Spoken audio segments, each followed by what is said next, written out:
We're going to cancel it, are we? Sorry? Oh no, we're just late. You're not late, are you? Yes. Ah, never mind. I'm ready. Yes, I'm coming, Bob. Don't worry.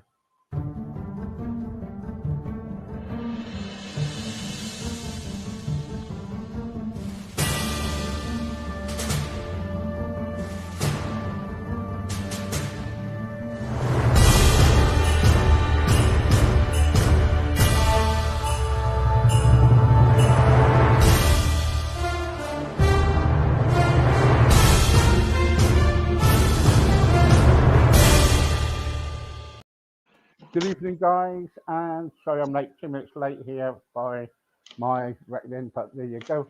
Robert Rufus Smith, and I got on tonight. Hi, Rob. How are you? I'm very good. Yeah, If very I can good. get if I can get my camera straight. Yeah, okay. In the meantime, guys, I'm sorry that we've missed a couple of shows and everything. We had problems, then we put it back on again, then it was working.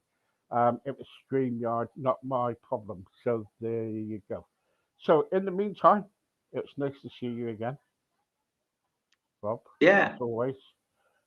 I was kind of like looking at some things about mental health the other day, Yeah. and because the last kind of like sessions that we've been talking about all sorts of things like mental health and psychology and whatever. And the trouble is, do you think today's government is doing everything in their power to kind of like look after people who are in hospital today, in psychiatric hospitals? No, no, not at all. I mean, there's this running advert at the moment about SOS. I don't know if anyone's seen it. It's principally on GB News, as far as I can tell. But they're trying to get volunteers to help with suicides, for example. And why is that? That's because the National Health Service doesn't have a mental health system. I mean, the whole thing's a fantasy. It doesn't exist. There is no mental health system. If you've got any, what if you consider you've got, if one considers one has a mental health problem, it's probable that somebody else will actually go to the doctor about you. And there's nothing that the doctors can do. There is no mental health system. There are no psychotherapists or mental health people that can do anything about it anyway. The only people that really go into so-called psychiatric hospitals are people that are completely out of it. That they don't know what they're doing, and they don't. Maybe they've been involved. They're alcoholics and got into a problem with drugs and stuff like that. But people with everyday normal problems. I mean, for me, the problem now is now. I mean, obviously, I've thought about this for years, and I mean, your attitude changes, but it's the whole medicalization of what we describe as mental health problems, like depression.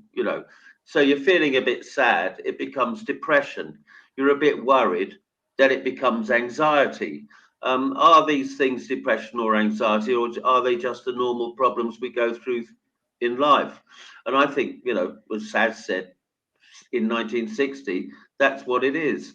I mean, there are some interesting films, for example, about people who've been through the First World War and they had shell shock.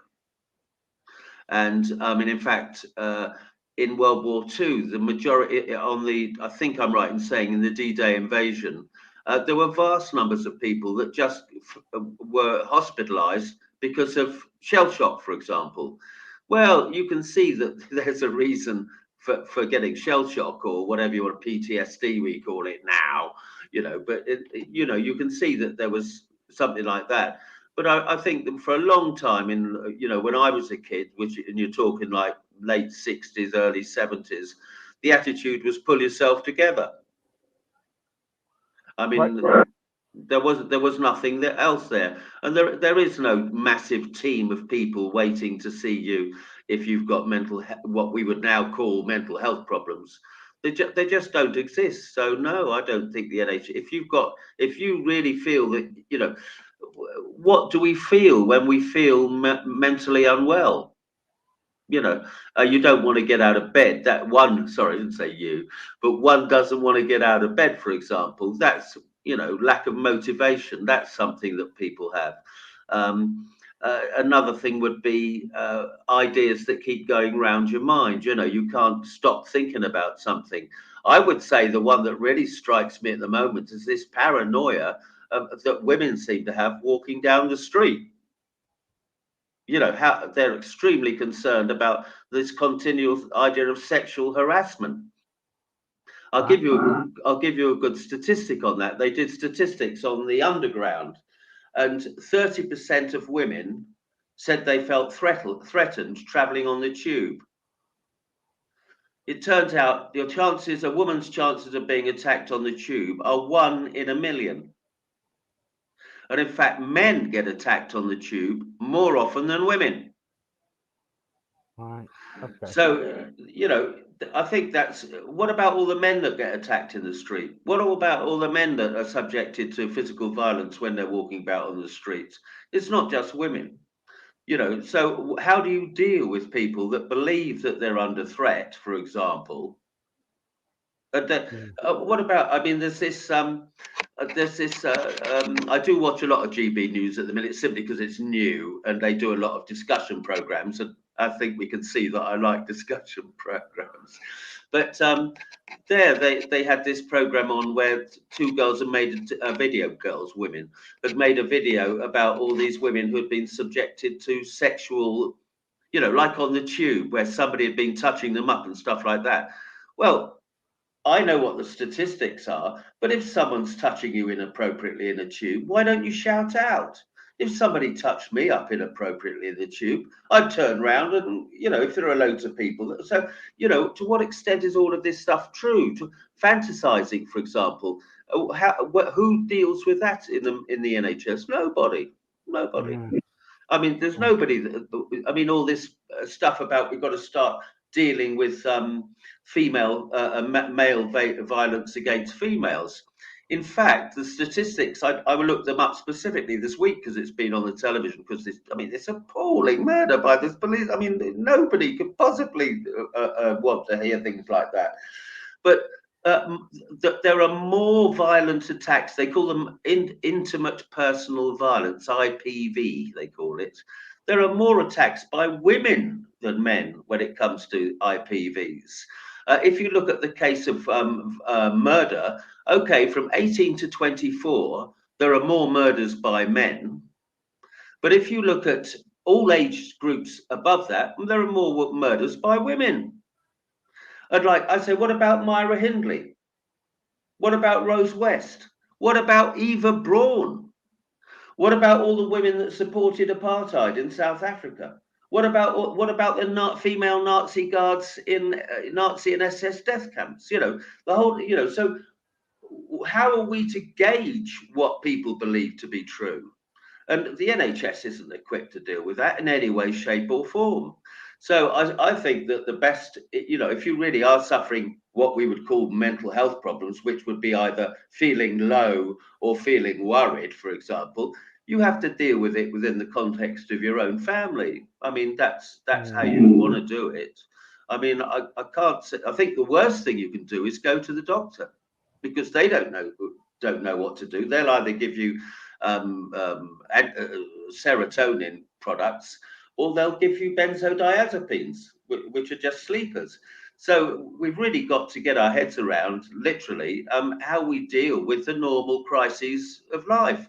I mean, how would this not have got through World War II if they're worried about, you know, somebody touching their, you know, rear end up at in a disco, and that's causing them to get traumatized? What would they be like in World War II? You know, perhaps resilience has got something to do with it, and that's nothing to do with this Sarah Everard. I mean, that's just diabolical. But then look at the type of police. Who are the type of men that gets and women, but who are the type of men that get selected to be in the police force? That's got to be people like Cressida Dick and Keir Starmer. They're the ones who are in charge. So what are the kind of people they're selecting? So, it's got nothing to do with the NHS. I think it's got more to do with philosophy. And of course, everybody thinks philosophy is a non-subject. In fact, psychology before 1870 was known as moral philosophy. Why do people kill? Why do people steal? Why do people treat each other badly? It was in the philosophy department, which is where I belong, I suppose, to be honest. But I just think that the whole mental health, I mean, it's noteworthy that they never refer to psychiatry anymore on the television. It's always mental health or mental well-being. But the NHS just hasn't got anyone to deal with it there. They say they're going to bring in people to deal with it, but who? There aren't enough psychologists. So who are they going to bring in? Psychotherapists only deal with things like smoking and drinking, and eating disorders and stuff like that. So I think people have got to get organized in their own families and start working out, if they feel down or anxious or whatever you want to call it, they've got to work it out for themselves, as it stands. Trouble is, there are help out there for people with mental health. They've got acute units. Because I went into one. You don't really have to be really kind of like, as people say, kind of like, totally kind of have a problem with mental health. Do you get what I'm trying to say? You don't have to be. Yeah, you have to be totally out of it. Yeah. No, you might just be feeling poorly. Well, I was section 21 of the Mental Health Act because I tried to jump off a bridge once. Well, that seems to be one big problem is suicide. I mean, this thing on GB News. They keep having this advert where he taps on the screen and says, if you are over 18 and you feel compassionate. So suicide amongst men, for example, appears to be extremely bad at the moment. In fact, I talked to one of my care ladies, and the first thing she said was her partner had committed suicide when their child was 2. So immediately I asked about that. I found somebody that had experience of somebody committing suicide. I mean, that's something that needs to be dealt with. But who in the NHS, which GP, if a man went in saying, "Doctor, I'm feeling suicidal," what are they supposed to do about it? Unless you actually try it, that's when they might take action. Well, that's why they've got psychiatrists. Yeah, but psychiatrists, that's the thing about psychiatry is that in general people don't understand is that psychiatrists just have 370 tick boxes that says does this person do this, that, or the other. Unless you fit into that, that they don't know what to do anyway. And all they'll do, even if you do fit into one of those categories, all they'll do is give you either an upper or a downer. So they're not going to do anything about it. It's just they're just going to say, well, you're suffering from anxiety. Here's some benzodiazepines. Or, oh, yeah, you're suffering from depression. Here's some selective serotonin reuptake inhibitors. So Prozac, for example. So that's all they're going to do. But I just don't understand why people think doctors can do anything about anything. They study anatomy and a small amount of chemistry. That's all they study. I mean, so they know what the leg muscles are. How's that going to help you if you're feeling suicidal? It isn't. So the system just isn't there. I mean, I personally think, although it's 100 years ago, 1901 in Britain, the Psychological Society was started. We're still in the infancy of psychology, I personally think. I have studied it a lot and I've thought about it a lot in my life, 40 years, I suppose. And, I've got a better grasp of it. But I think that in real terms, from what I read of the research, they don't really understand how the human brain works. They still argue about whether or not, well, they don't understand the difference between consciousness and self-consciousness. And I think that's pretty amazing after 100 years. And I think that when people go in there with issues, the doctors just don't know what to do. Well, the government are spending 360 billion pounds in the On furlough, on mental health. yeah. 360, no, probably not as much as billion, no. That's, but a large amount, I agree. They are spending quite a bit Yeah. on Mental health. yeah. But it, of course, depends what you think mental health, or what we call now mental well-being. What does it, in other words, do you feel happy? That's the issue. Do you feel happy? Now, I have to say, I'm a preternaturally happy person. I mean, I've been very lucky with my family. My mum and my grandparents were absolutely fantastic. So I've been lucky on that front. I mean, my mother's been married 3 times. I mean, my father was gone when I was a child, but I mean, I had my grandparents, so and we had money. So I suppose that made well. But even rich people, look at Britney Spears.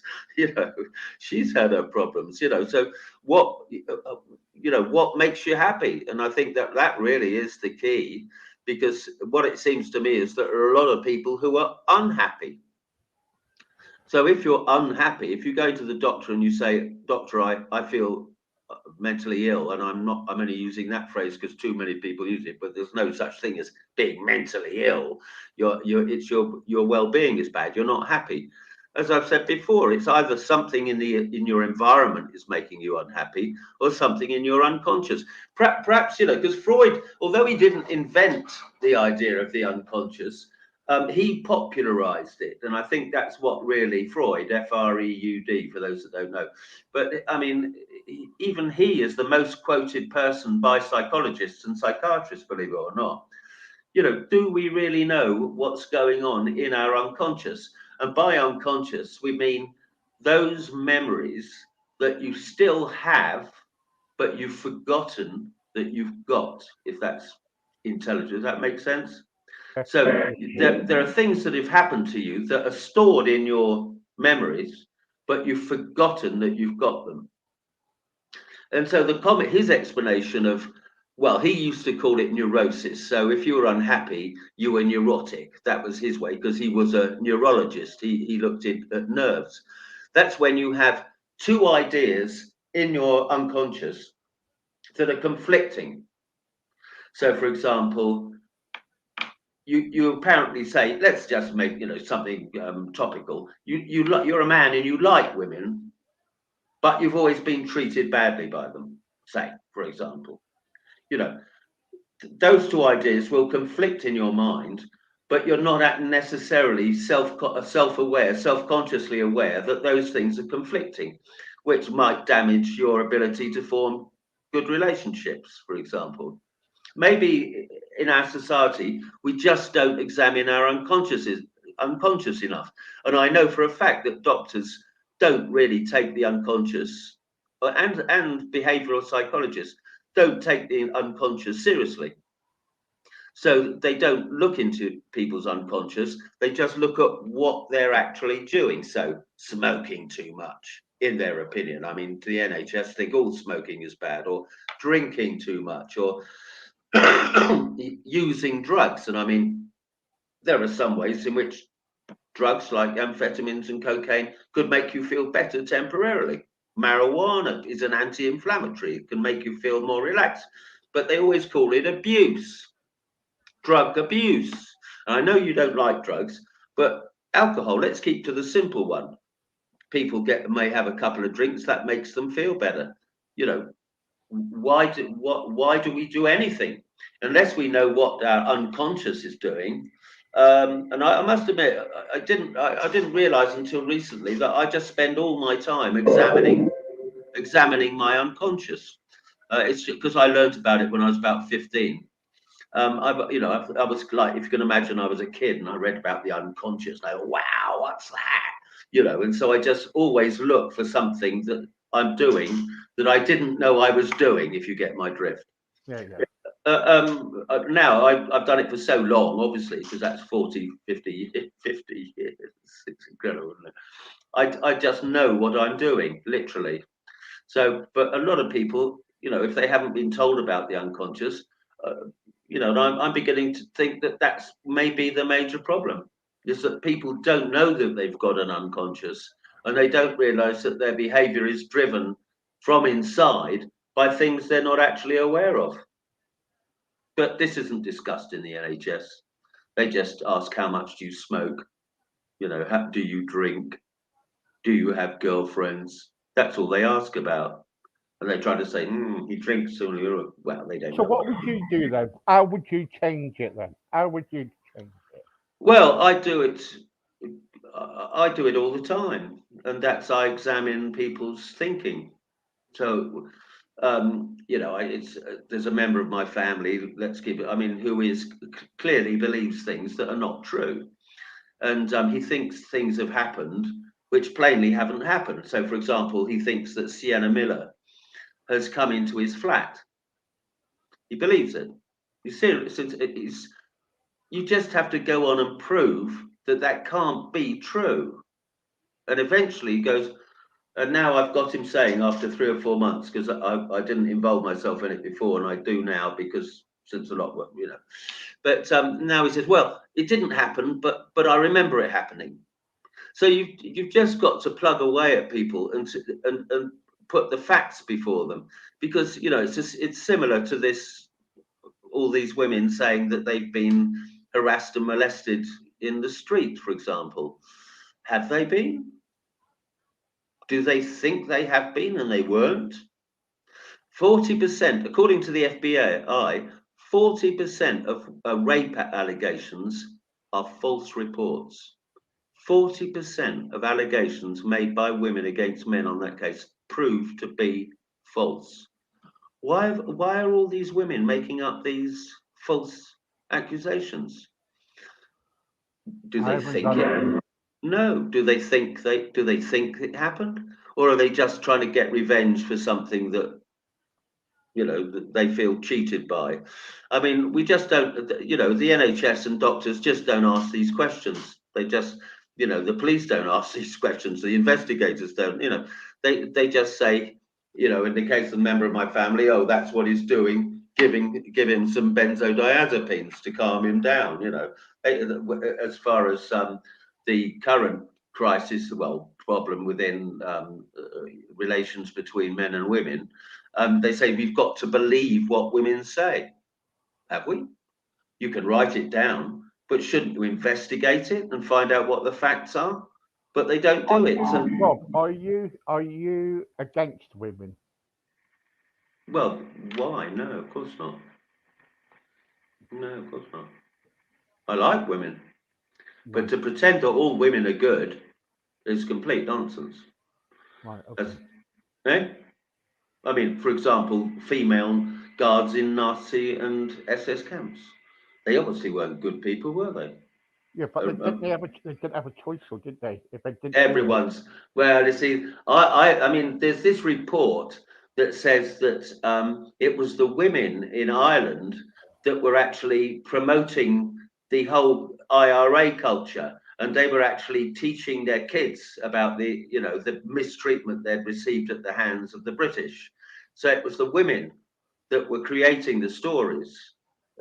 I mean, if you can say, well, you don't know, I mean, I can't prove it here, well, but say that were true, are they good women? Were the women who were married to apartheid politicians and people like that, so were they good women? Not all women are good. Some women are good, of course they are, Mike. I mean, I know lots of good women. They work for me, and I know them. You know, of course I do. But to think all women are good, I think is part of the problem. Because what we're seeing now is that they're trying to make out that all men are bad. I mean, that's not true, is it? So I think it depends what you believe. That's what I'm saying, really. What do you believe? And what evidence or what proof even do you have for what you believe? It's about the facts.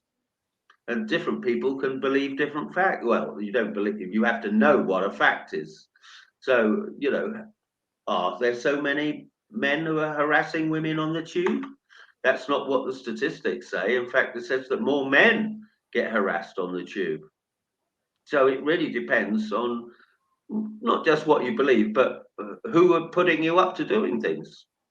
Yeah, yeah. I mean, are you just the mouthpiece of some other group, which I'm sure some of these, I mean, radical feminist groups, I mean, they seem to hate men as far as I can tell.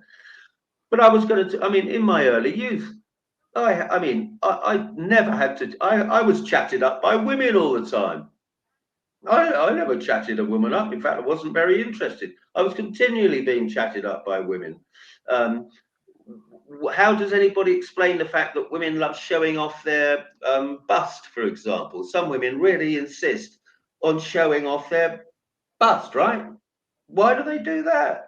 I find it quite. There was a phase where I went through or had to endure when women would rub their bust against me and all that kind of stuff. I mean, the whole idea that it's only men that behave in a sexually harassing way is nonsense. I came home once and there was a woman hiding in my shower. I've come home and found women in my bed. I woke up one morning and found a woman in my bed. I knew who she was,